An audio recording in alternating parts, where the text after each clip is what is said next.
Pronto. Estamos aqui, hein? Inimigos do fim, hein? Inimigos do fim. Eu não sei quando você vai assistir essa aula, horário, dia. Eu estou gravando essa aula aqui no sábado, no ressaca, inclusive. Desculpa qualquer coisa, até desculpa Deus, desculpa mãe. Tamo junto. História geral, feudalismo, vamos seguir. Bom dia, boa tarde, boa noite. O gabarito de sala está aqui no cantinho, tá? Dá aquele zoom esperto aqui para você anotar. Aulas 15 e 16.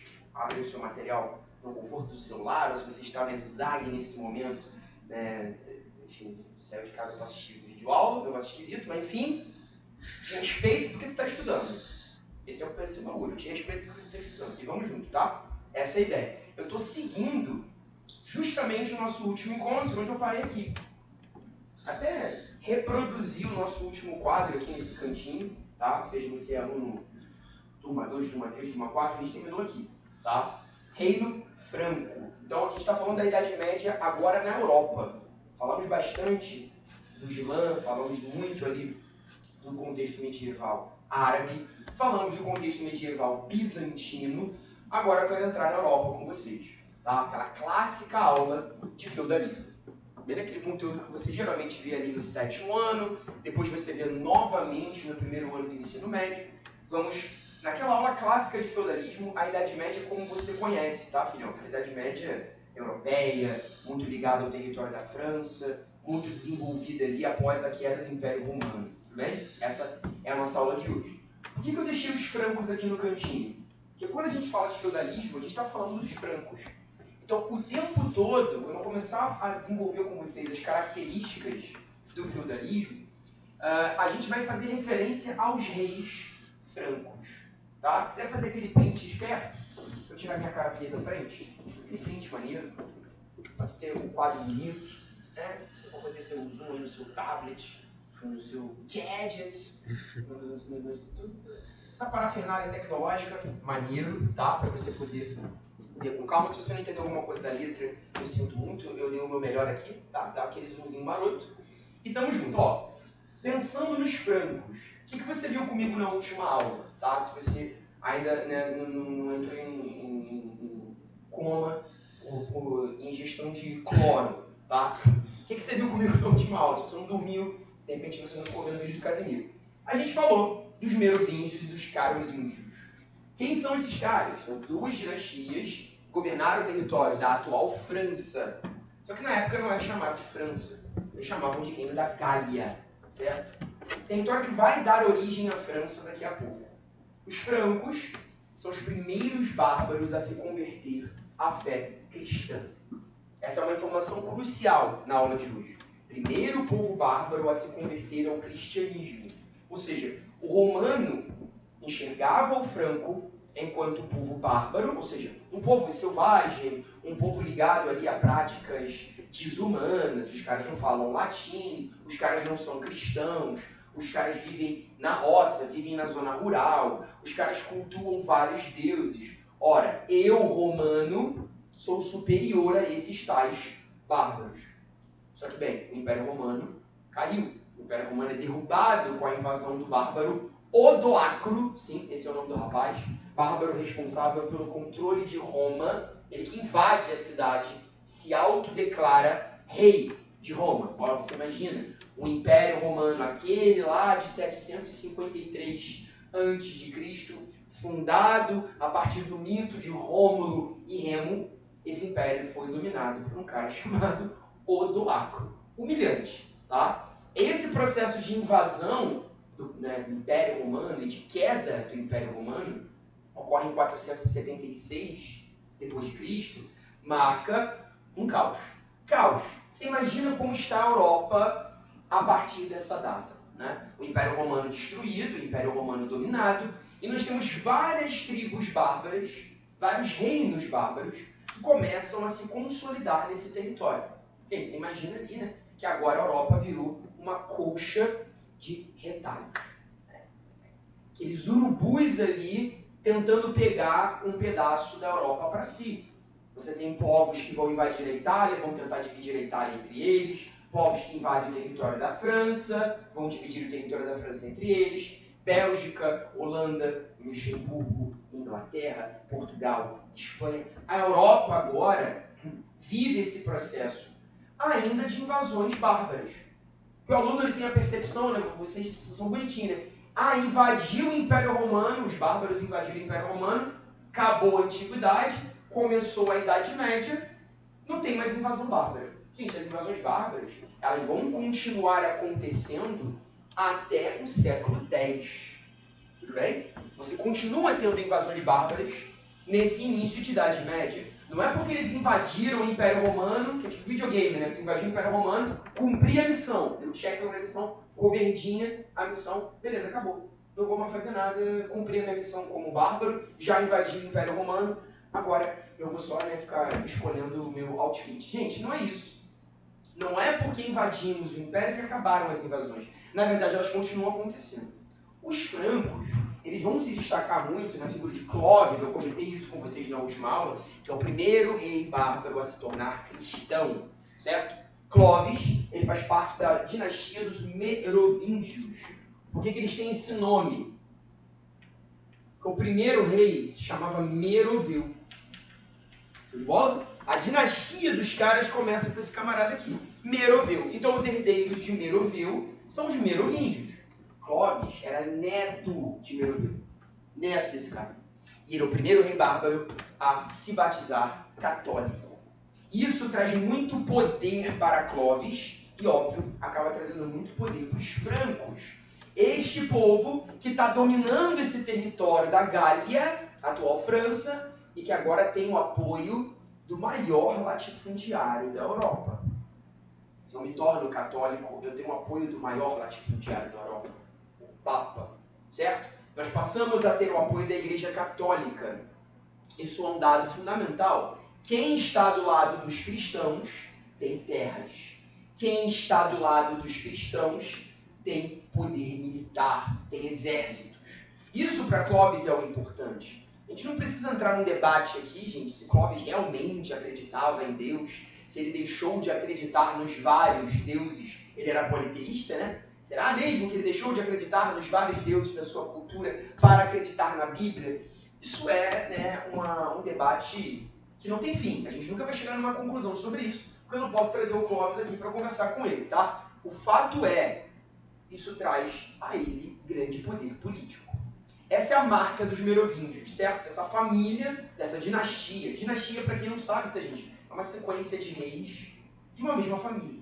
Estou falando de Meroveu, Clovis, temos lá os Childericos, Dagobertos, Rolandos da vida, eu comentei isso com vocês em sala também, nomezinhos esquisitos. Mas aí o que a gente lembra dos Merovingios? Quando eu consolido o cristianismo naquele território, eu vou começar a me expandir mais.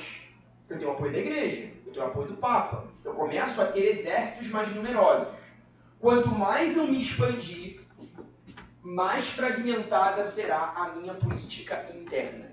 Então você já está sacando uma característica muito interessante do feudalismo. Coloquei aqui, ó. Primeiro aspecto político do feudalismo, fragmentação administrativa. O que isso quer dizer na prática? Vou pegar o gizinho amarelo aqui. Quem manda na realidade são os senhores feudais. Não é o rei que manda na prática. Até sempre uso essa metáfora em sala, né? Lembra do tabuleiro de xadrez. O personagem lá do rei, a pecinha do rei no xadrez, é uma peça que se movimenta muito mal. É uma peça que a gente geralmente coloca atrás, tem que proteger o rei e a rainha, né, no xadrez. Você não pode ficar expondo a monarquia. E o rei, especificamente o rei, tem um movimento horrível, né? Ele anda uma casinha para um lado, para o outro, para trás, mas ele só anda uma casa. Porque o rei, na verdade, ele é ausente. Na Idade Média, não temos essa lógica do rei forte, do rei autoritário, do rei ali centralizador. Não. Centralização é uma palavra muito ruim para os estudos em Idade Média. Você tem que pensar na ideia de descentralização. Tudo bem? Quanto mais expando o meu território, mais eu vou distribuir poderes entre meus senhores feudais. Isso é uma marca dos Merovingios ali, certo? A gente até usa o termo rei indolente. Isso aparece na dinastia dos Merovingios. Temos um período ali que eles chamam de período dos reis indolentes na família merovingia. Uma sequência de vários reis que não marcaram seus nomes na história, não tinham um aspecto de decisão muito firme, porque na prática quem mandava eram os senhores feudais. Você vai lembrar da figura do majordomus. Coloquei aqui o mordomo do rei. Esse cargo foi criado ali no período merovingio e marca, na verdade, a ideia do cara que auxilia o rei, do braço direito do rei, né? Como uma espécie de ministro, de embaixador, uma ideia como um diplomata, alguém que está ali do lado do rei, e é ele que se torna, na prática, o verdadeiro chefe desse Estado.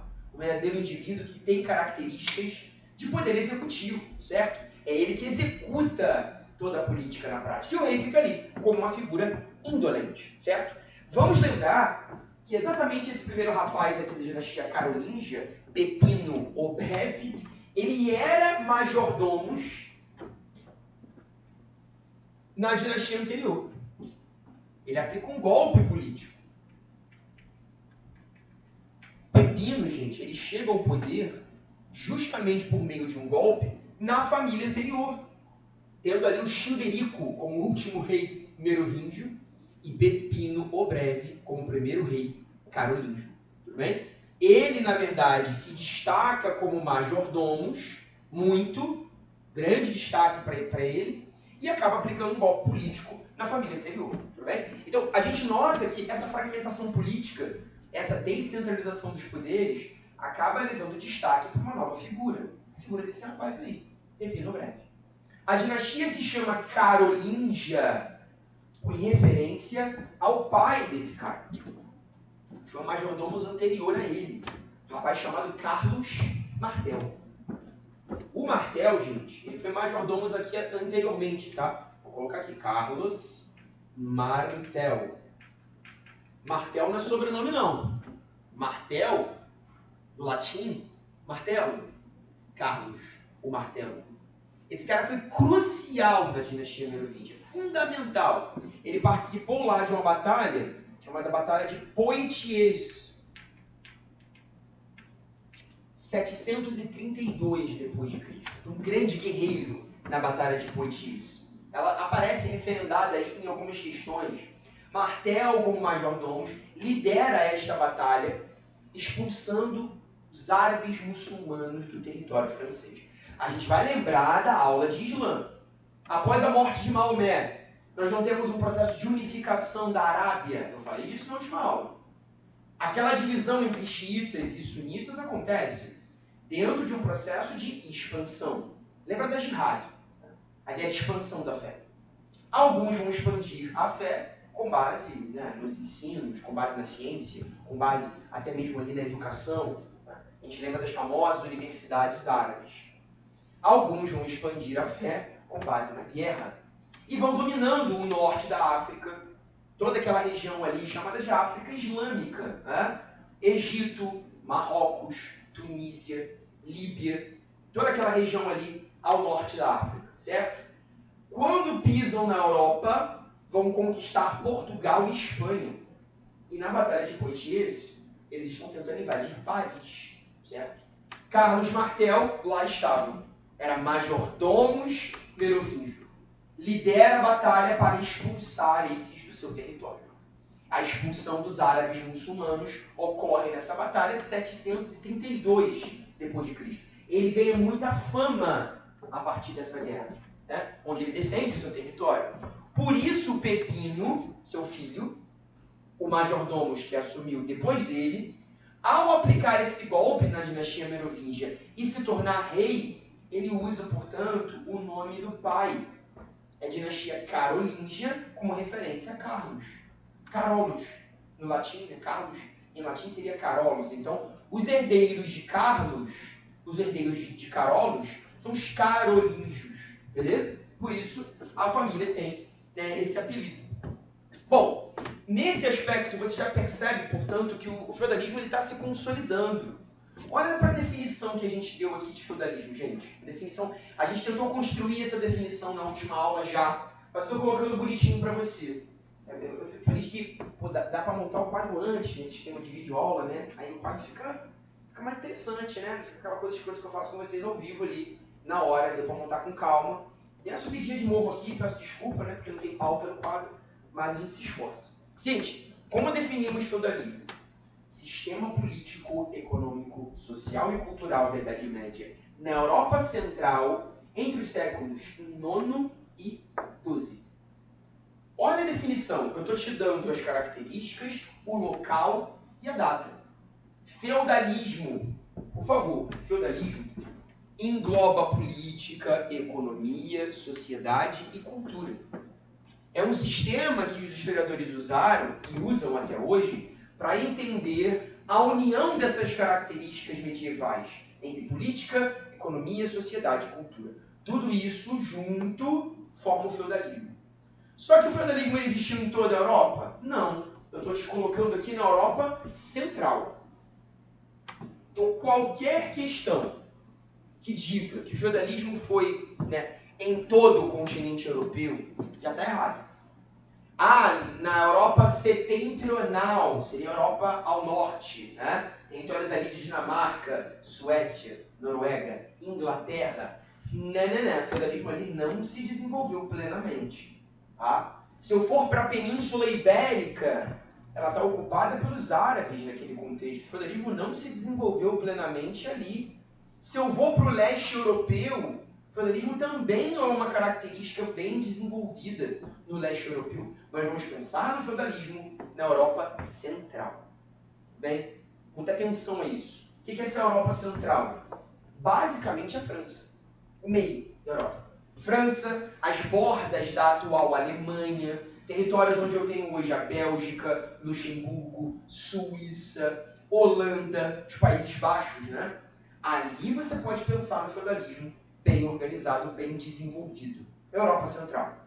E também, um outro erro muito comum que vocês cometem, né? Vocês vão colocar o feudalismo como um sistema que durou toda a Idade Média. Isso é errado, galera. Não durou toda a Idade Média. O feudalismo tem como pico o século IX. Olha aqui a data, pô. A gente não estuda história de sacanagem não, pô. A gente tem que se apegar às datas. Embora ficar decorando data não é mais uma questão para a sua prova, né? A prova não vai querer cobrar as datas, mas elas usam essas datas. Então saibam se apropriar da cronologia. Saibam se apropriar da linha do tempo. É entre o século IX e XII que eu percebo o feudalismo bem organizado. Antes do século IX, já era a Idade Média, né? A Idade Média começa no século V, então eu tenho 5, 6, 7 e 8. Nesses séculos, é isso aqui que está acontecendo.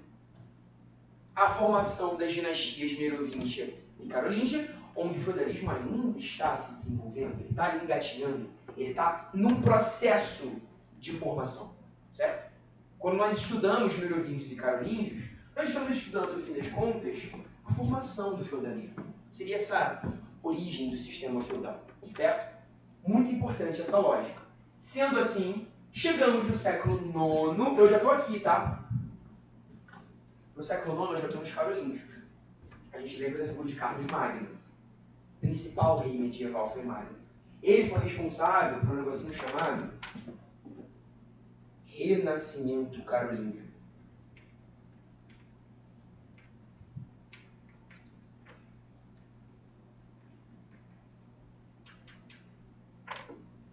Renascimento Carolíngio, galera, o grande investimento de Magno nas artes. Grande investimento na pintura, arquitetura, na educação. A origem das universidades católicas medievais está aqui. Oxford, Bolonha, as universidades mais antigas da Europa surgem durante o Renascimento Carolíngio. Ali perto do ano 1000, entre o século IX e o século X. Vamos notar o seguinte, Carlos Magno é um cara que investe muito numa produção cultural, é o que se chama de Renascimento Carolíngio. Mas essa é uma cultura norteada pela Igreja, controlada pela Igreja Católica. A gente vai lembrar das aulas de filosofia, por favor, lembre-se lá, né, das aulas de Pamela, Fabiano. Né? Agora eu não sei quem dos dois tratou o tema da filosofia medieval, imagino que seja Pamela, então vocês estavam muito bem servidos. Lembra da patrística, lembra da escolástica, não é isso? São os nossos padrões filosóficos medievais. Nesse contexto, eu estou no finalzinho da filosofia patrística. Ela está relacionada aos pais da igreja, especialmente ali, né, a figura de Santo Agostinho. Eu estou no final da patrística, até coloquei aqui, né, a filosofia patrística faz parte do feudalismo, baseada nos pais da igreja, por isso patrística, nos ensinamentos bíblicos originais.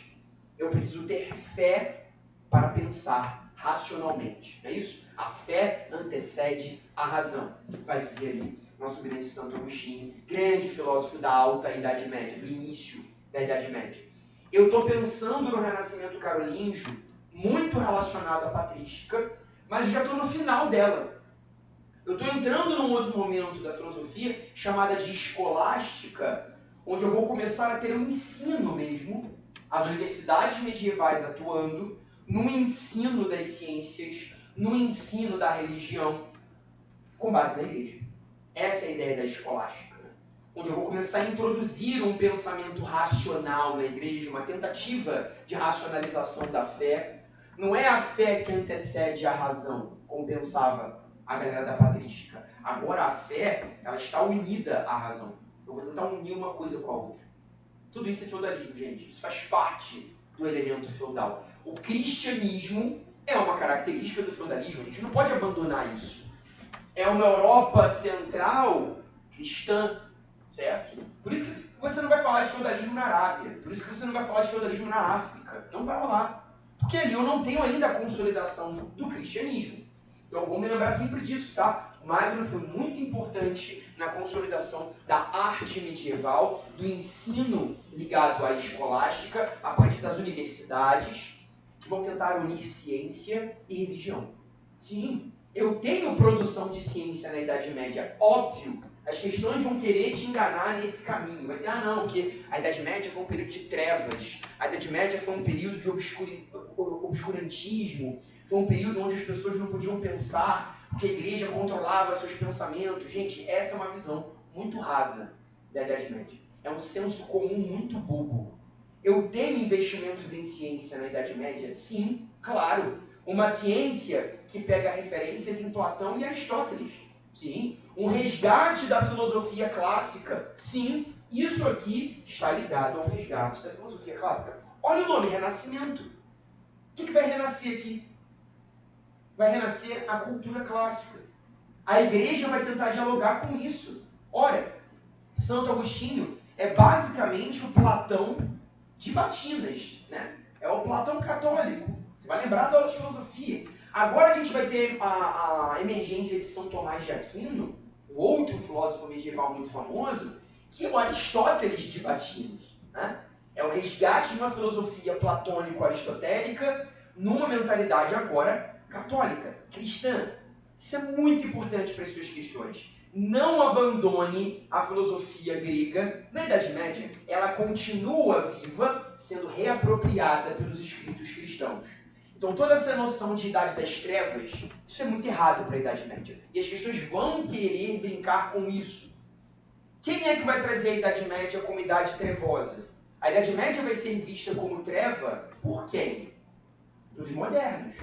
Quando nós terminarmos a Idade Média, a gente vai estudar o Renascimento cultural, Da Vinci, Michelangelo, Maquiavel, todos aqueles pensadores, famosos pensadores italianos do século XV. São eles que vão olhar para trás, são eles que vão olhar para o seu passado, passado medieval, e dizer, ó, aquilo ali foi trevoso, aquilo ali foi horrível, peste, doença, guerras. A Igreja Católica não deixava ninguém pensar. É lá no Renascimento cultural do século XV que começamos a construir a visão de uma Idade Média trevosa. Visão errada, tudo bem? Então é um aspecto fundamental da gente pensar.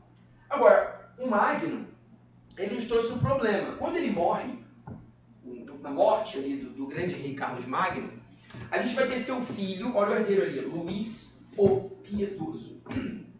Luís o Piedoso.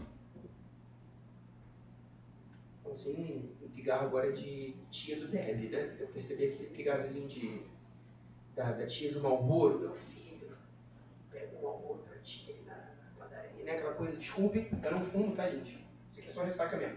Luís o Piedoso é o seguinte, gente. Crise política. É um governo de crise. É um governo ligado, sobretudo, a invasões ao seu território. eu tenho 3 povos invadindo aqui o reino franco no reinado de Luís o Piedoso. Tem viking invadindo, Ragnar e seus amigos, os vikings vindo lá do norte, lá da Escandinávia. Eu tenho sarracenos invadindo o território do cara. Sarracenos são ali bárbaros da atual região da Espanha, tá? Com características inclusive árabes. E eu tenho os magiares, são bárbaros da região do leste europeu. Olha que loucura! Eu tenho gente vindo de um lado, sarracenos, eu tenho gente vindo do outro, magiares, e eu tenho os vikings por cima. Luís o Piedoso está cercado.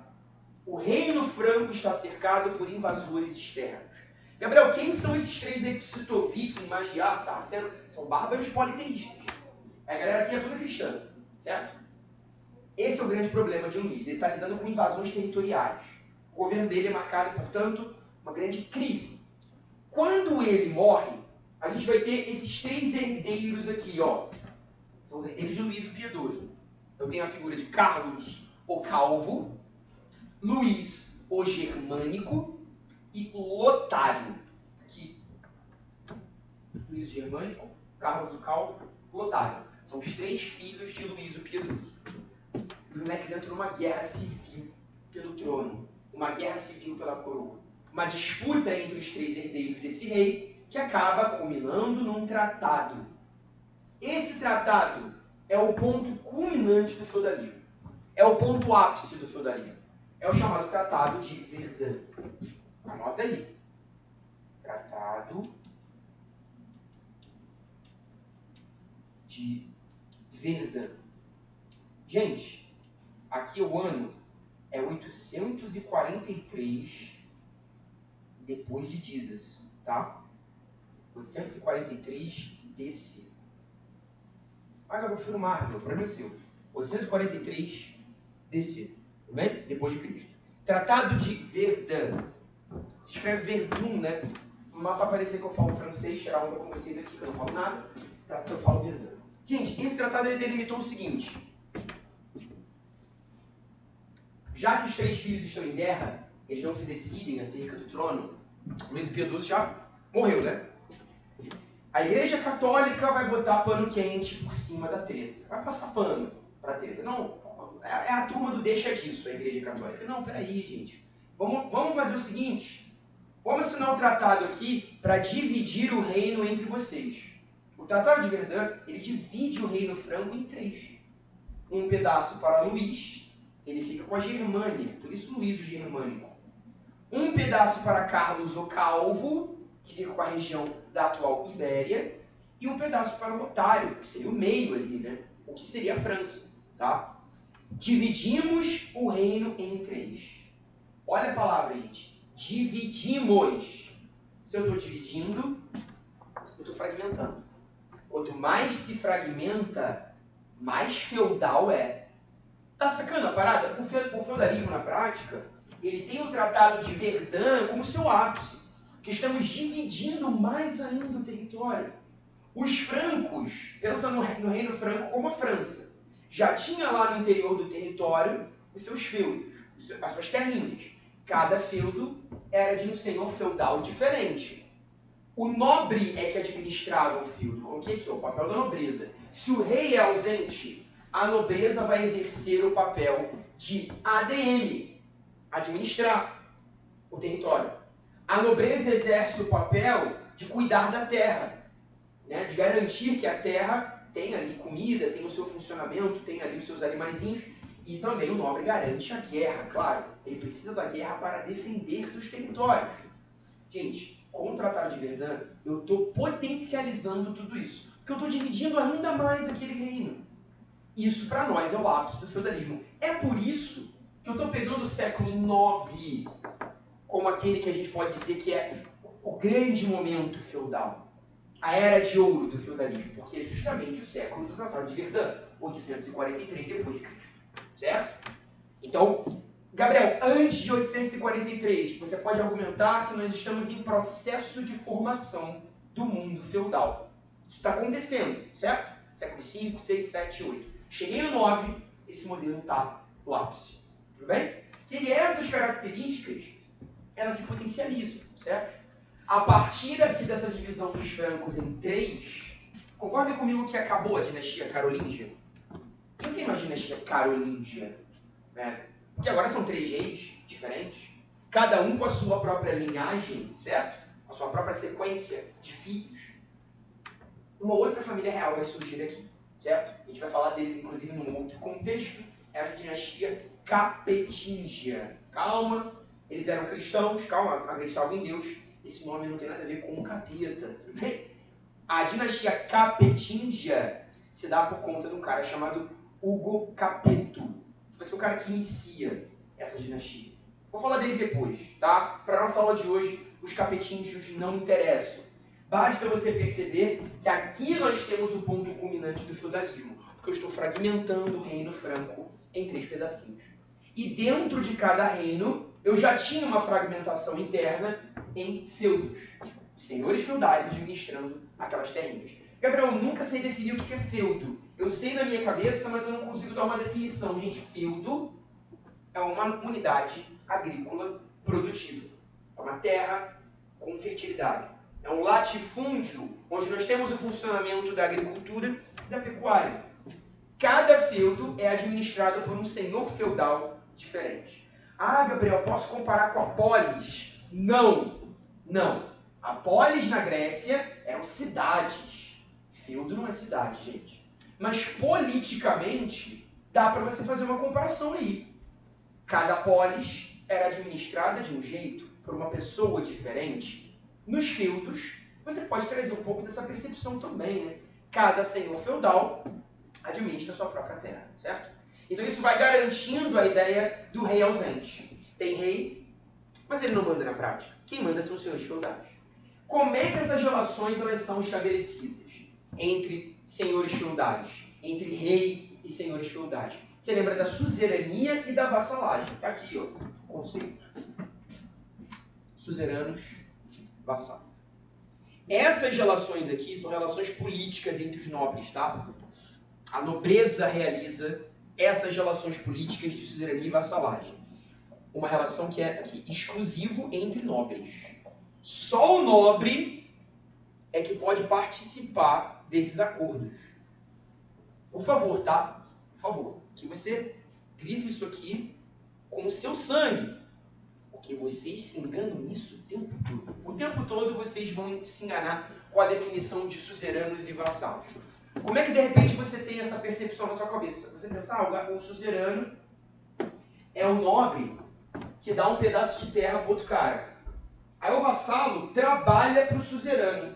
Você define assim. O vassalo ele é um servo do suzerano. Você diz. Você está errado. Pelo amor de Deus. O vassalo não é servo de ninguém. Ele não trabalha para o suzerano. A melhor forma de definir isso aqui está no quadro. O suzerano é um nobre que doa terras a outro nobre. Vassalo, tá? Ele é nobre também. Ao receber essas terras, ele se torna, portanto, um senhor feudal. Ele tem uma terra, ele é um senhor de um feudo. O que ele dá em troca para esse suzerano? Ele protege, auxílio e concílio. Ele protege as tropas do seu suzerano, ele protege as terras do seu suzerano, ele presta auxílio, né? Ele presta ajuda. E sempre que precisar de conselhos, que precisar ali de algum tipo de aconselhamento, aí ele é do concílio. Ele está ali para conciliar questões com o seu suzerano. Então ele é um ajudante político, porque ele está ali em concílio, e ele é um ajudante militar, porque ele presta auxílio, ele presta proteção. Isso não é trabalho. Isso é ser um nobre. O nobre não cumpre a função da guerra, ele não cumpre a função militar, então é função do vassalo proteger o suzerano. É a função do vassalo ajudar seu suzerano.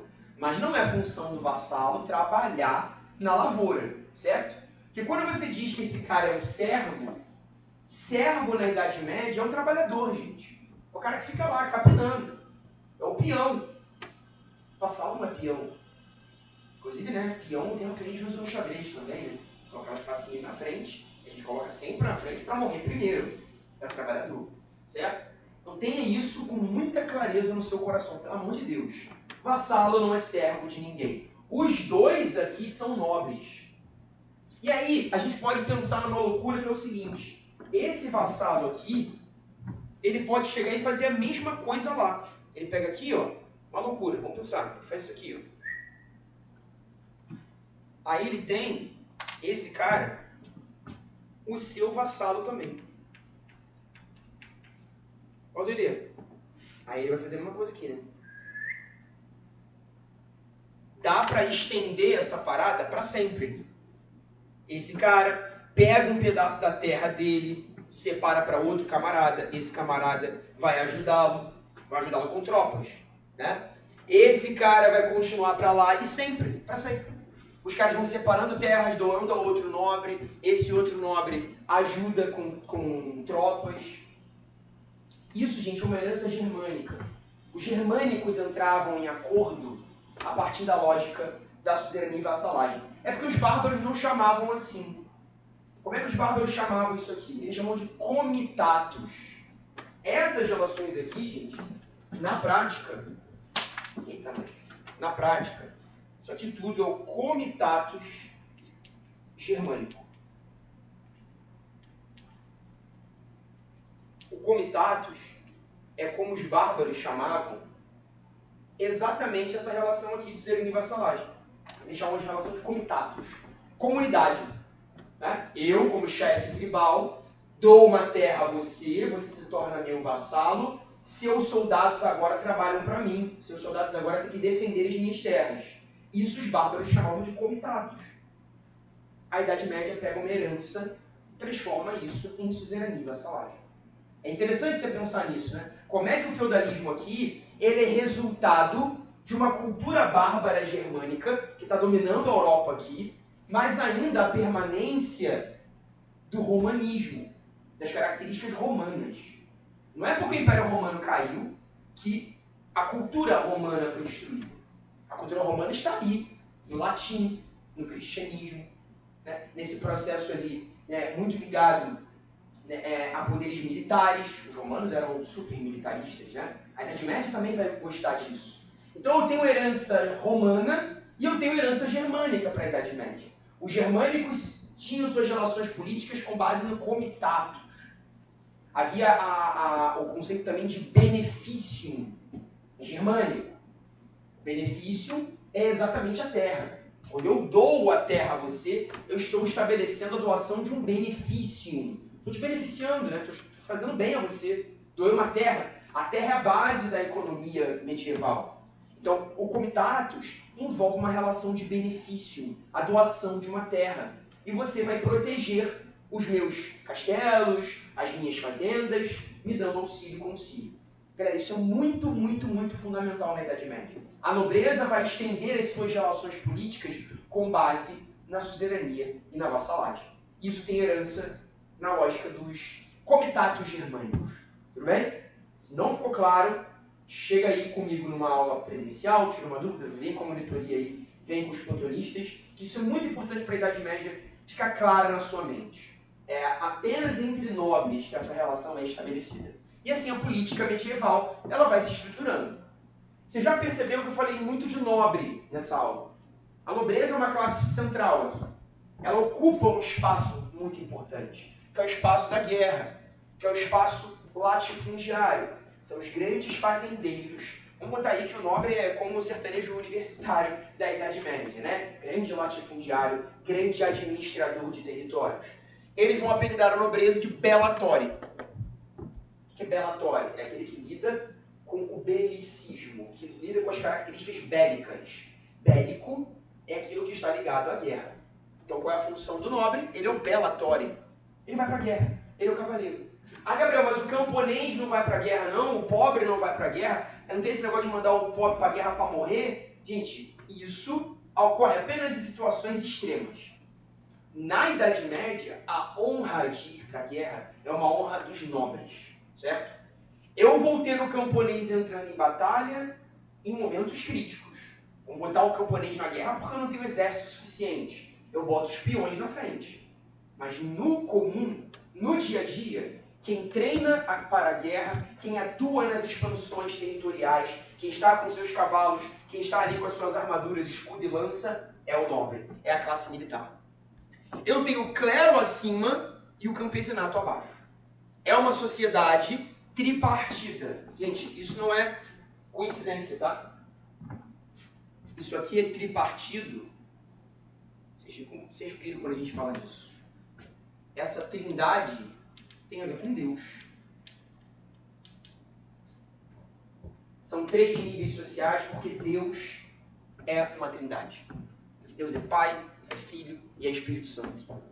A gente divide sociedade em 3 porque Deus é 3. Olha o catolicismo aí, impregnado. Né? Eu tenho Pai, eu tenho Filho, eu tenho Espírito Santo. Essa é a metáfora. Quem é o Pai? É o clero. O clero é a classe que tudo sabe, tudo vê, onipresente, onipotente, onisciente. São os oratori. O que é oratório? Aquele que pronuncia as orações. Não é oração de reza, não, tá? É oração mesmo de sentenças, de palavras, de escritos. Clero é a classe intelectual. É a classe que produz a ciência medieval, é a classe que produz a filosofia, é a classe que produz a literatura, é a classe que produz a arquitetura, pintura, escultura, toda a atividade intelectual na Idade Média europeia. Estou falando da Europa aqui, por favor, não pense no Oriente Médio aqui, tá? Toda a classe, né, que pensa e que reproduz isso nos seus escritos, na Idade Média europeia, é o clero, certo? Então eu estou pensando no pai. Eu posso dividir o clero em alto e baixo.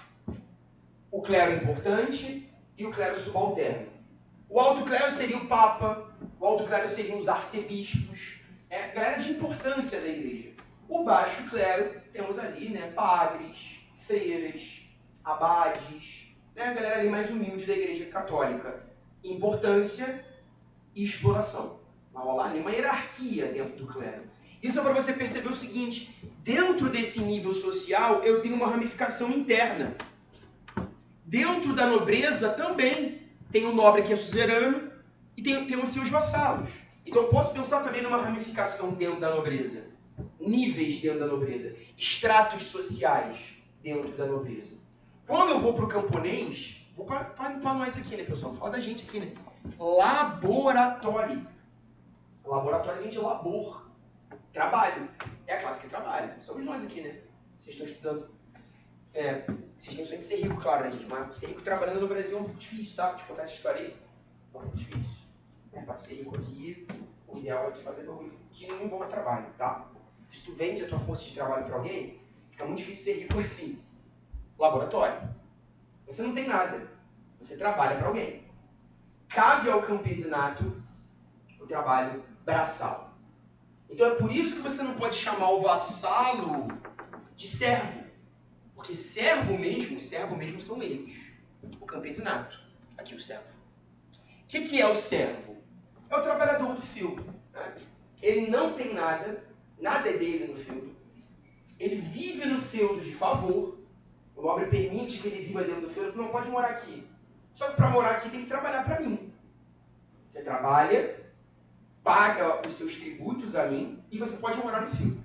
Aí você pode plantar a sua comida, você pode ali alimentar a sua família, você pode se utilizar das terras do feudo, desde que trabalhe para mim. Então eu estou pensando, lembra da plebe romana, lá dos plebeus em Roma? Pois é, esses plebeus que foram empobrecendo na crise, que foram se tornando ali cada vez mais humildes, no fim das contas se tornam servos medievais. Nada tem. Eles vão trabalhar para o nobre em troca de favores. Então servidão não é escravidão, nem trabalho assalariado. É como se fosse um meio do caminho entre o trabalho assalariado e o escravo. O senhor feudal não pode vender o servo. Ele não tem controle sobre isso. Ele não tem o domínio do corpo do servo. Ele não é um produto, certo? Por isso não é escravo. Agora eu tenho aqui embaixo, aqui o vilão. Aqui, dá pra ver? Vilão. Aqui é servo e aqui embaixo é vilão. Vilão mesmo, vilão. Tipo Thanos, né? Coringa, vilão. Vilão é o camponês que vive em vilas. Olha aí o termo. Não é inimigo de ninguém, não. A literatura vai transformar esse cara num inimigo. Mas o camponês vilão, ele tem alguma coisa. ele é um pouco diferente do servo. O camponês vilão é um pequeno proprietário de terra. Ele tem um minifúndio, percebe? Ele tem ali uma terrinha que é dele. Quando nós vimos lá na crise do Império Romano, lá no final da Roma Antiga, tá? Não tem uma galera que foi para a zona rural e desenvolveu ali um sistema de colonato, começou ali a administrar uma terrinha, botava o bárbaro para trabalhar na terra dele, não rolava isso. Final do Império Romano, a gente tem essa figura do pequeno proprietário e tal. Os vilões, no fim das contas, eles são herdeiros desses pequenos proprietários romanos. Eles foram herdando aquela terrinha de geração para geração. E quando entramos na Idade Média, o vilão se torna, portanto, um pequeno proprietário. Ele vive nessas vilas, geralmente nas periferias do feudo, nos entornos do feudo, e nessas vilas ele tem uma terra própria, certo? Então, sendo um pequeno latifundiário, um pequeno administrador de terras, ele pode ser colocado como um camponês mais importante. Um camponês ali 2.0, um camponês com alguns privilégios, mas ainda assim, camponês. Tudo bem, galera? Isso é muito importante aqui. Você está começando a perceber algo muito delicado na Idade Média. A Idade Média, ela tem os seus estratos internos. Como se eu pudesse fazer isso aqui, ó. Dividir essas classes no meio. Aí tem questão mais refinada, tem questão bonita. Bonita, questão, né? Linda, ela faz você se emocionar. Você fica ali como corta cebola, os olhos marejados. A questão linda. Ela vai dizer o seguinte: a sociedade medieval, ela é estamental. Logo, a mobilidade é baixa, certo? Já falamos disso várias vezes aqui em outras aulas. Se a sociedade é estamental, significa que você nasceu aqui, você vai morrer aqui. Você não tem mobilidade em grande número. A mobilidade é sempre baixa. Existe uma rigidez, portanto, que ela é vertical. Ou seja, você não consegue fazer isso aqui, né? Vertical, você não consegue subir e também descer, não rola. Por mais que o senhor feudal empobreça, ele não vai virar camponês. Isso seria uma rigidez vertical. Não dá para você se movimentar de cima para baixo nessa sociedade. Na vertical. Agora, olha que bacana, é por isso que tem questão bonita, questão linda. O cara vai chegar e vai dizer que existe uma mobilidade horizontal. Aí tua cabeça dá tela azul, seu Android trava. Cara, mobilidade horizontal, Gabriel? O que é isso? A UERJ já falou disso. A sociedade, aqui, ela tem mobilidade horizontal. Que é o quê? Dentro do próprio nível. Horizontal, né? Eu consigo transitar aqui dentro. Percebe? De servo para vilão. Eu consigo transitar aqui dentro de vassalo para suzerano. Eu consigo transitar aqui dentro de baixo clero para alto clero. Sacou? Mas me mantendo no meu horizonte. Por isso eu posso dizer que existe mobilidade horizontal. Maneiro, né? Sacou? Para extrapolar isso aqui não vai dar. Mas para me manter aqui dentro eu consigo. Existe mobilidade horizontal, mas não existe mobilidade vertical. A rigidez é vertical. A mobilidade é horizontal. Show? Maneiro, né? Maneiro. A sociedade medieval é bacana, galera. É bacana. E dá para quebrar com vários sensos comuns, né? A ideia de que a Igreja Católica controla tudo, ninguém tem liberdade de nada. A ideia de que é uma sociedade muito fechada, Gabriel, não tem mobilidade. Não, peraí. Não é que não tem mobilidade. Horizontalmente tem. É uma sociedade que tem as suas complexificações aqui. Não dá pra dizer que ela é pão, pão, queijo, queijo. Certo? Muito importante garantir essa lógica, gente. Só aqui a gente já tem grande parte das questões que vocês precisam resolver na massa do sangue. Muita coisa que já está garantida. E se você conseguir fazer o link com os carolíngios, sobretudo ali com o Pepino, Carlos Magno, Luís o Piedoso e seus herdeiros, está bem na fita pra caramba. Vou fazer uma pausa rápida.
Abri. Voltei, hein? Se liguem. Se liguem. Vamos continuar. Fiz uma mágica aqui, apaguei o que já tinha rolado. Vamos seguir. Falando de igreja católica, agora, já que nós entendemos a sociedade, fizemos aí a nossa pirâmide social, analisamos os papéis de cada grupo, quero falar um pouco do clero, para a gente dar uma sequência a essa aula, entrando nos aspectos econômicos. Falei dos aspectos políticos, falei dos aspectos sociais, agora eu vou entrar em igreja para falar de economia. Pois é, né? Pequenas igrejas, grandes negócios, né, galera? É isso mesmo. Infelizmente, a igreja católica se transforma numa instituição de muito poder econômico na Idade Média. A maior instituição medieval é a Igreja Católica. Isso aí é gabarito de questões clássicas. O Papa é o maior detentor de terras. Claro, vamos pensar, dentro de cada feudo tem um monte de cristão. Todos têm que ser cristãos. Né? Óbvio que a igreja acaba exercendo muita influência. Em todo feudo tem uma igreja. Logo, a Igreja Católica ela tem um pedacinho de cada feudo da Europa. Podemos fazer essa análise, né? Nesse aspecto, temos o Papa como um grande latifundiário. Os papas, né? Essa sequência de líderes da Igreja.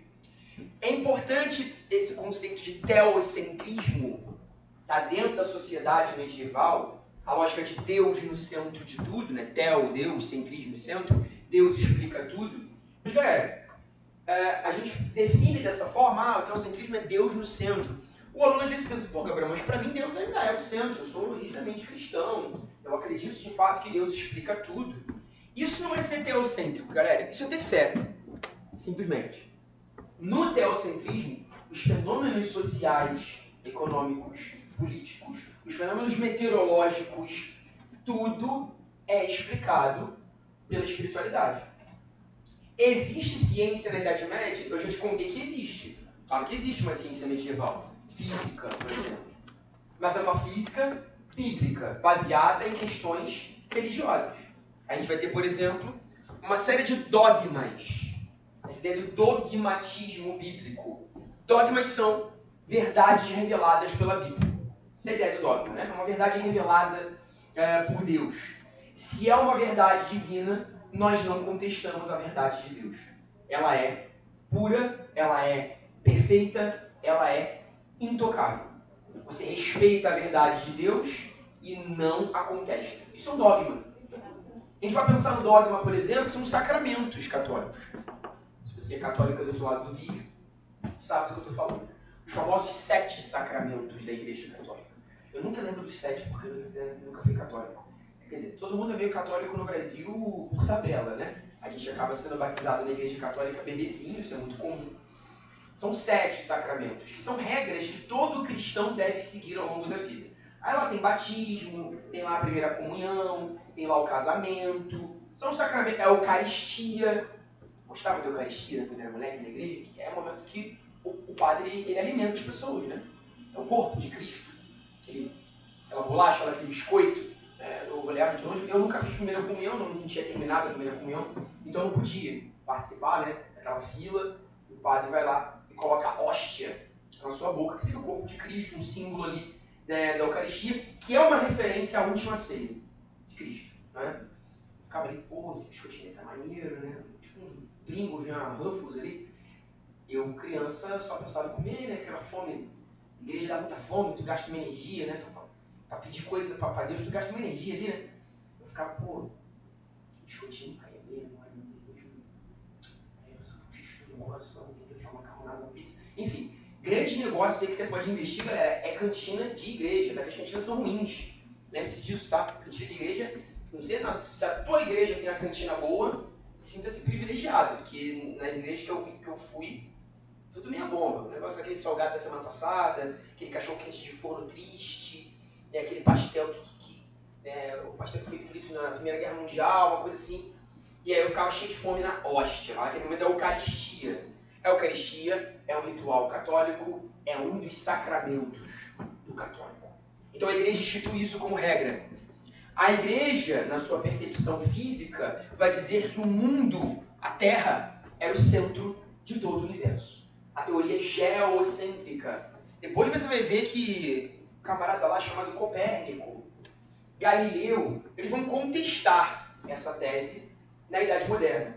Não, que vai na Terra no centro. O centro do nosso universo é o Sol, sistema solar. Vão contestar essa percepção no futuro. Isso é uma percepção medieval. A Terra, inclusive a ideia de Terra plana. Né? A Terra era, né, uma pizza plana, e a galera ia voltando com esse negócio, essa loucura, e a Terra é o meio de tudo, certo? Teoria geocêntrica. Eu posso pensar na própria filosofia patrística, que determina esses dogmas, né? Vocês estudaram isso em filosofia, lá com o Agostinho. Então isso é o dogmatismo bíblico. O dogma é essa verdade revelada por Deus, essa regra que nenhum cristão pode quebrar, e isso vai gerando, de fato, uma alienação da sociedade, sem dúvida, né? Por que o camponês ele se revela pouco nesse contexto? O camponês que era a base daquela pirâmide que a gente viu aqui. Ele pensa, caramba, eu sou o Espírito Santo.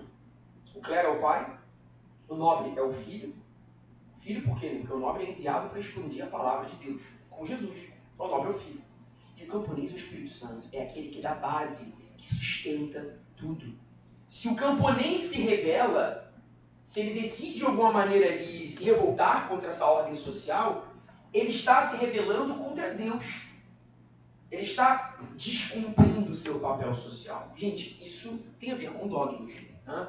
A partir do momento que a igreja vai incutir na cabeça dos fiéis, e aí sim eu posso pensar numa ideia de controle social muito grande, né? De que você não se rebela porque Deus te deu a missão de representar o Espírito Santo na Terra, porque você é a base de tudo, você acredita que deve trabalhar até o último dia da sua vida. Essa é a sua missão. Então isso vai gerando controle social. Isso vai reforçando a rigidez desta sociedade. Isso é questão de prova clássica, já caiu no Enem. Tá? Essa análise de que, bem, o dogmatismo cristão, a ideia de uma regra de que todos nós obedecemos aí o nosso próprio papel social, oratório, belatório, laboratório, se nós sairmos desses papéis sociais, Deus nos castigará. Isso tem a ver com dogmas, certo? É uma sociedade, portanto, resignada. Pode estar, a resignação, né, tem a ver com essa ideia de uma sociedade, né, que vai meio que aceitar o seu destino. Tem uma ideia do dogma que coloca o indivíduo no seu lugar, aceite a sua missão de vida, você é o laboratório, você é o trabalhador. Então você se resigna ali naquela condição. A gente vai começar a ver uma sociedade daqui a pouco, na baixa Idade Média. Importante, né? Isso aqui, tudo que a gente está vendo hoje se chama alta Idade Média. Essa aula poderia ser chamada de aula de alta Idade Média. Por quê? Porque é o início. Eu estou analisando com vocês do século V ao século X. É o início. 500 anos iniciais de Idade Média. Alta. Quando eu entrar na baixa Idade Média, é a crise. Aí essas características vão se modificar. A gente vai pensar numa outra ideia de feudalismo. Bem, vou falar disso depois. Em tese já é a próxima aula. Tá? O clero ele tem um papel também interessante, dividido em dois nichos. O clero regular e o clero secular. Então tem alto clero e baixo clero. Né? O clero importante e o clero trabalhador. Eu também posso pensar no clero regular e no clero secular. São dois tipos de clero. Como é que funciona? Você, se faz parte do clero regular, aqui ó, você estuda em mosteiros isolados da vida comum. Né? É o monge que tem muitas vezes seu voto de pobreza, ordens católicas que exigem ali que você raspe a cabeça, que você use ali vestimentas, né, sempre da mesma cor. Isso é o clero regular. É o clero isolado nas suas próprias ordens, isolado nos seus próprios mosteiros. O clero regular tem uma função muito importante aqui. Ele produz a filosofia. Ele se isola do mundo para produzir a filosofia. A cabeça pensante da igreja é o clero regular. São cientistas, literatos, filósofos, escritores, pintores. Clero regular. Eles se isolam do mundo para a produção de conhecimento, de mosteiros. Acho que uma boa referência para entender um pouco sobre o clero regular, filme que, na verdade, é um livro, né? É o livro do Humberto Eco, que foi adaptado para o cinema há alguns anos atrás, O Nome da Rosa. Show? Filmaço, Sean Connery lá, anos 90, contando um pouco da vivência de um mosteiro medieval Apesar de parecer um enredo meio, nada a ver com nada, parece chato contando aqui, mas o filme tem uma trama bem interessante. É um filme investigativo, tem uma coisa ali meio de crimes, é bacana. É aquela coisa, né, de descobrir quem matou, quem morreu, tem uma coisa ali interessante no meio da história. Que se passa na Idade Média, dentro de um mosteiro do clero regular. Era ali copiando, chamados monges copistas, né, sempre trabalhando com a cópia das Bíblias, com a cópia dos livros da época. Classe pensante. O clero secular são as igrejas, são as catedrais. É a galera do clero que está em contato com o mundo, em contato com os fiéis. É o padre. Você vai na igreja lá com a sua avó, com a sua mãe, com o seu pai, com o seu tio, sei lá, vai sozinho. Você está vendo o padre. O padre é membro do clero secular. O clero que está em contato com o mundo. Séculum, do latim, significa mundo. Então o clero secular é o clero em contato com o mundo, certo? Essa é a definição mais objetiva que a gente pode trazer. Gabriel, onde é que entra o alto clero e o baixo clero aqui? Vamos lá. No clero regular, tem alto e tem baixo clero. Tem gente muito importante, tem os trabalhadores. No clero secular, tem alto e tem baixo clero. Percebe? Essa divisão em alto e baixo clero existe nos dois grupos. A galera importante, a galera que tem ali prestígio dentro do clero, papa, seus bispos, e ali a pessoa mais humilde, né? Como é que eles chamam? O coroinha da igreja, a freira, né? O pequeno abade ali, o padre. Então tem alto e tem baixo clero nos dois cleros, certo? Beleza. Vamos seguir agora. Agora vai ser aquele esquema de aula presencial, né? Pra gente fechar, vou desenvolvendo com vocês aqui os aspectos econômicos do feudalismo. Já estou falando de economia já há um bom tempo nessa aula. Mas eu vou aqui agora anotar com vocês. Falei dos aspectos políticos, falei dos sociais, vamos para os econômicos. Primeiro de tudo, filhão, o que é um feudo?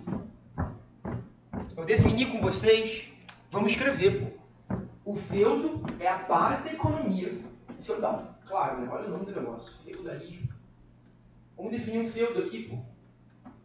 A gente pode trazer a ideia de uma unidade agrícola produtiva. É a terra onde se planta. Certo? Principal modelo de mão de obra desses caras, já entendemos que é a servidão. MDO, mão de obra, servil. O que é o servo?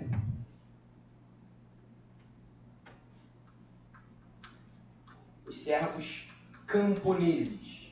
Ele não é nem escravo, nem assalariado. Lembre-se disso, né? O servo camponês é um despossuído, ele não tem nada,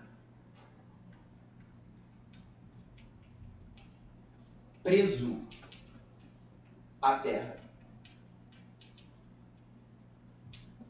Que eu acho que rola uma crase. A terra. Se não tiver, depois tu me lembra, tá? Pô, Gabriel, se tu me joga, tu botou crase, tu burrão, não tinha, tu me corrige. O servo não tem nada e ele está preso à terra. Por que preso? Porque ele depende do feudo para ter tudo. O servo dentro do feudo, ele tem uma terra para plantar, não é dele a terra, tá? Ele está ali de favor.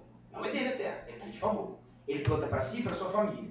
E além disso, o servo dentro do feudo, ele vai ser protegido pelos nobres. Os nobres não são belatori, os nobres não são os militares, são eles que protegem os servos dentro do feudo. Então, o servo ali, ele tem comida e ele tem proteção, certo? Vamos lembrar do vilão. Lembrando da figura do vilão aqui também, né? Falamos do vilão ali na pirâmide social. É um pequeno proprietário. Ele também é camponês. Mas ele goza de certa autonomia. Ele tem uma certa independência. Porque ele tem uma terra dele. Mas ainda assim ele tem que trabalhar no feudo, tá? O vilão. Ele tem ainda que trabalhar porque ele é um camponês. Então, a base da nossa economia é a mão de obra servil. Tem escravidão, Gabriel? Tem. Mas uma escravidão pouco numerosa. Escravos em menor número. Se alguma questão disser para você que não tem escravo na Idade Média, tá errado. Não é que não tem. Vem com essa em humanas não, hein? Eu vou te dizer, não tem nada, tudo, sempre, nunca. Essas palavras são horríveis em ciências humanas. Não posso dizer que não existiam escravos.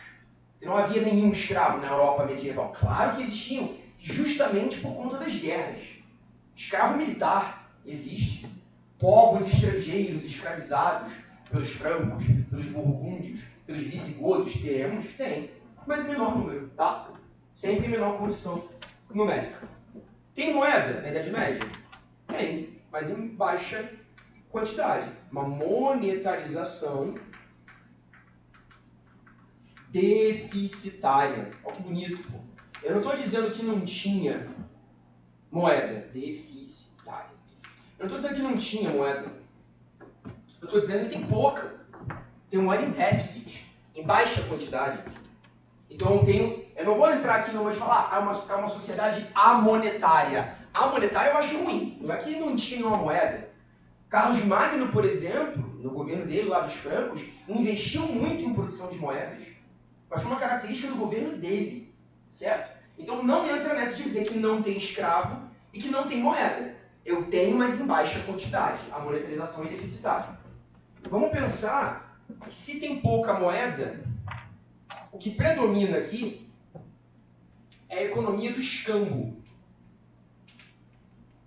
da troca.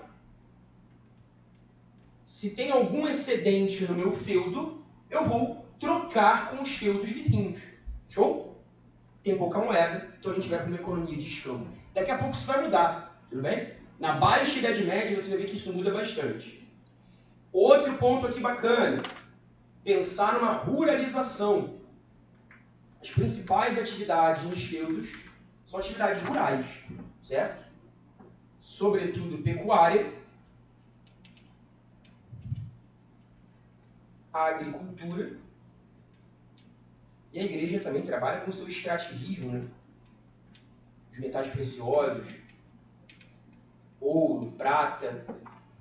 Usa-se muito ouro e prata na Idade Média para os artefatos religiosos, né? Cruzes, espadas sagradas, utensílios da igreja. Tem ouro, só que uma hora acaba, né? A mineração europeia chega uma hora que a disponibilidade de ouro dos caras vai abaixo. É aí que eles vão buscar fora do seu continente, na expansão marítima. Né? Aula 1 do Léo, eu vou chegar lá daqui a pouco. Estou quase chegando na sua primeira aula de História do Brasil do ano. A gente está quase lá. Estou aqui, né, gente? Século 9, 10, 11, 12. Estou lá. Vou chegar nas grandes navegações também. E você vai ver os caras buscando o extrativismo fora da Europa depois. Tá? Então, uma economia rural. Maneiro. Tem um último ponto aqui. O servo, ele tem que pagar uma série de obrigações, chamadas obrigações servis. Tem um monte aí. São os impostos.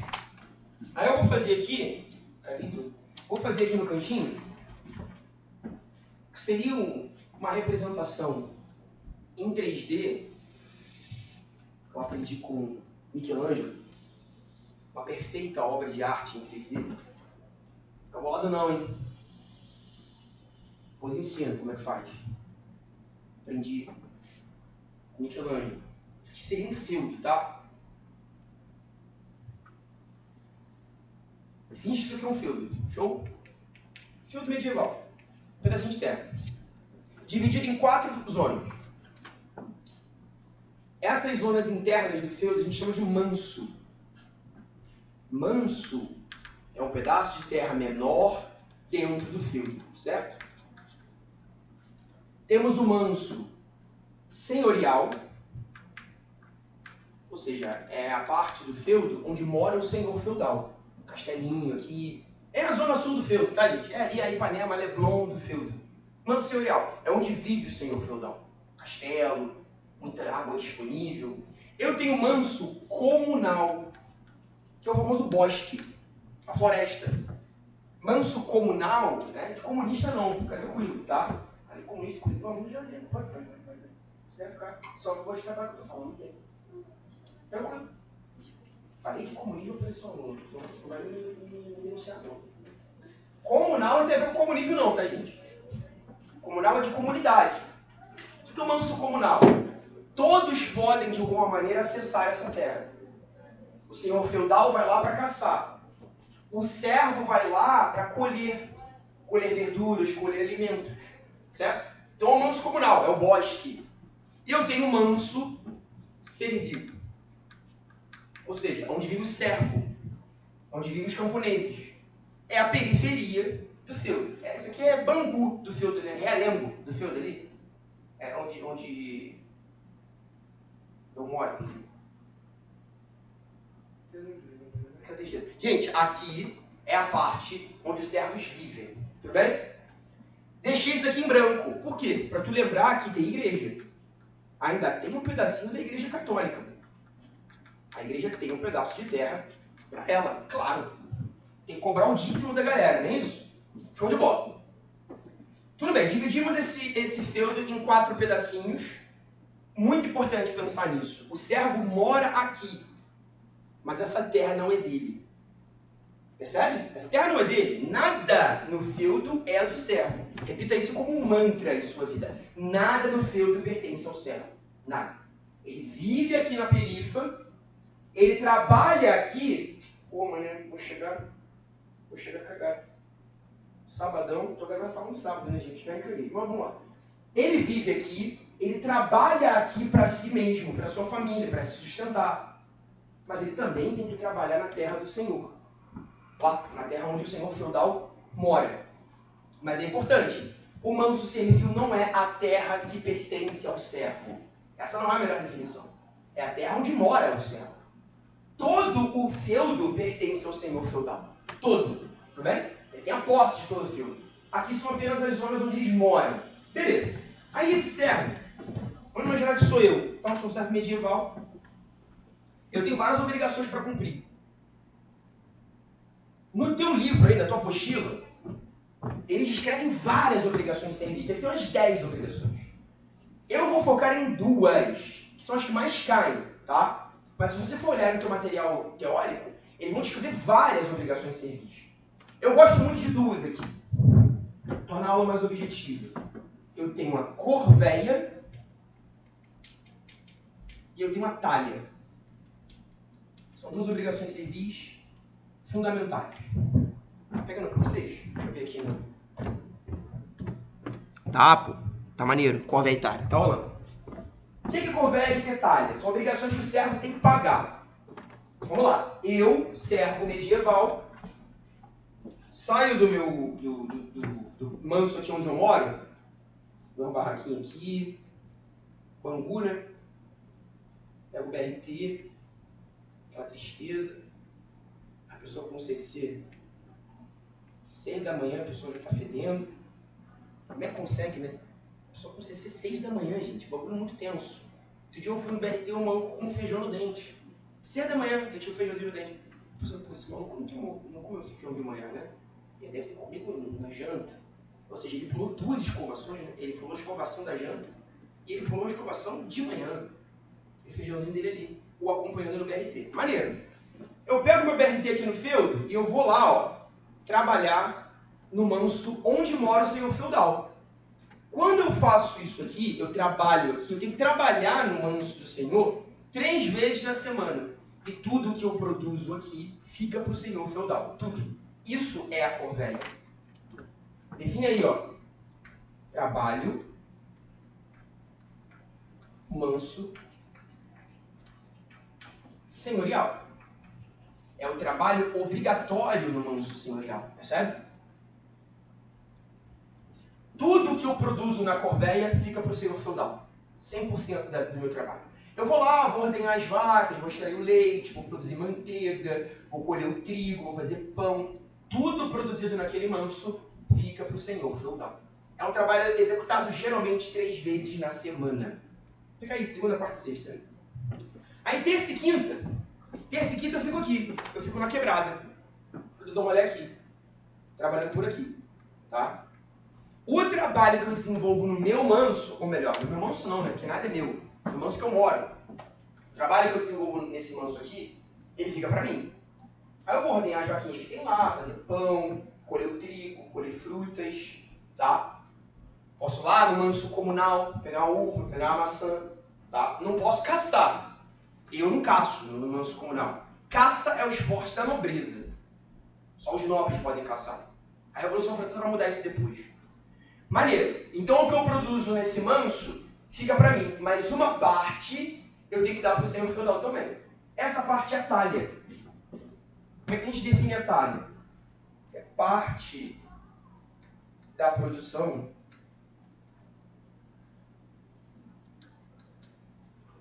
no manso servil.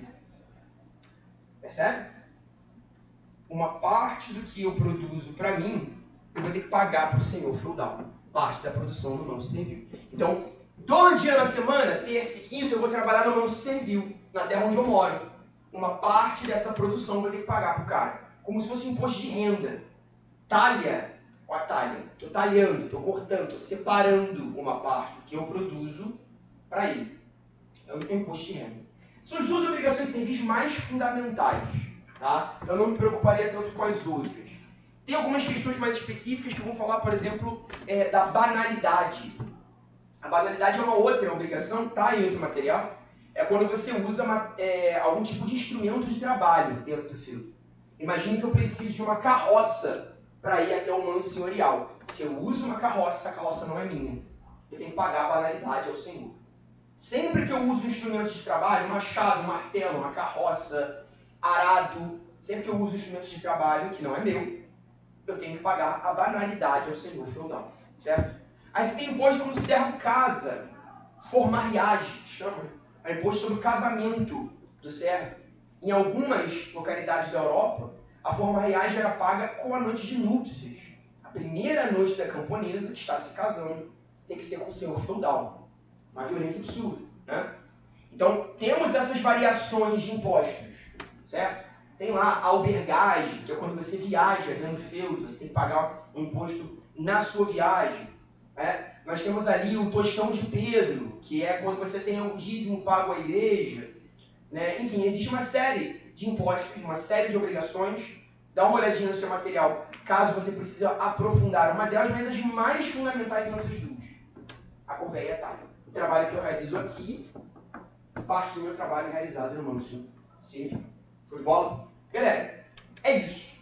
Feudalismo, definimos bastante, conceituamos com qualidade. Deem um valor dessa aula, tá? Se você conhece um amiguinho que não assistiu essa aula, fala, pô, Gabriel, focou bastante, tá bacana a aula. Você vai precisar desse conteúdo para entender Baixa Idade Média. Se você não assistir essa aula, na Baixa Idade Média, tu vai bugar, tua cabeça não vai funcionar, tu vai fritar, porque eu vou trazer várias referências à aula de hoje. Quando a gente entrar em Idade Moderna, eu vou precisar dos conceitos da aula de hoje. Essa é uma aula fundamental, uma aula onde eu estou conceituando o feudalismo com vocês. E eu vou continuar falando desses conceitos ainda por muito tempo, tá? Até depois, quando eu entrar, por exemplo, em Renascimento, Reforma Protestante, entrarmos lá na Revolução Inglesa, eu ainda vou fazer referência aos conceitos da aula de hoje. Então é uma aula importante. Se tu chegou até aqui, parabéns, você é um guerreirão, né? Porque você me aguentou em um vídeo 1 hora e pouca. E fala pro teu colega, pô, assiste lá que tá maneiro. Dá aquela avançada, né? Um e-mail, 2 vezes. Fico falando igual um idiota aqui acelerado. Mas pelo menos você assiste e pega o fundamental. Beijo nas crianças, tá? Simbora que o tempo é rei. Valeu.